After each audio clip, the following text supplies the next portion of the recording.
Barbara Bobak okupila je celu estradu povodom promocije nove pesme koja nosi naziv Pogrešni. Među prisutnima su se našla mnoga imena sa naše javne scene. Prisutni nisu krili oduševljenjem kada su čuli numeru koju je pevačica dugo najavljivala. Sudeći po podršci i komentarima koje dobija na društvenim mrežama, ova pesma nikoga nije ostavila ravnodušnim.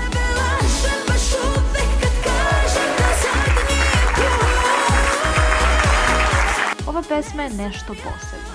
Ova pesma je sve što sam ja. I znam da ćete uživati u njoj kao i mi što smo uživali dok smo je pravili, poručila je Barbara.